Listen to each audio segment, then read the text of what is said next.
নমস্কাৰ, মোৰ নাম শ্ৰীমতী ৰজনীনা মুণ্ডা। আজিৰ এই শিশু দিৱসৰ বিষয়ে দুআষাৰ ক'বলৈ ওলাইছোঁ। কিবা ভুল হ'লে ক্ষমা কৰিব।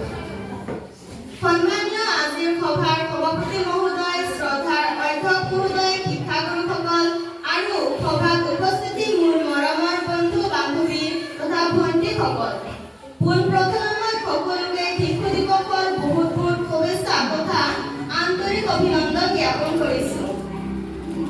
শিশু দিৱস হ'ল প্ৰতিগৰাকী শিশুৰ জীৱনৰ এটা গুৰুত্বপূৰ্ণ দিন।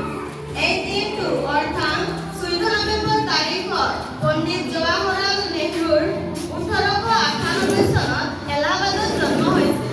তেখেতৰ পিতৃৰ নাম আছিল মতিলাল নেহৰু আৰু মাতৃৰ নাম আছিল সৌৰভ ৰাণী। জৱাহৰলাল নেহৰুৱে শিশুসকলক বহুত মৰম কৰিছিল। বেছিভাগ সময় তেখেতে শিশুসকলৰ লগত কটাইছিল। তেওঁৰ এই শিশু প্ৰেমৰ বাবে তেওঁৰ জন্মদিৱসটো শিশু দিৱস হিচাপে পালন কৰা হয়।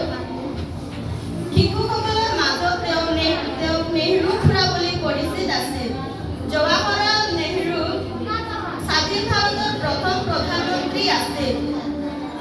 প্ৰধানমন্ত্ৰী পদত একেৰাহে 17 বছৰলৈ কাৰ্যনিৰ্বাহ কৰিছিল। 1955 চনত ভাৰত চৰকাৰে তেওঁলৈ দেশৰ সৰ্বোচ্চ ভাৰত ৰত্ন প্ৰদান কৰে।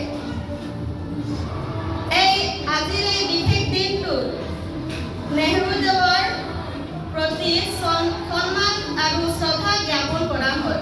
1964 চনৰ 27 তাৰিখে জৱাহৰলাল নেহৰুৰ মৃত্যু হৈছিল। শেষত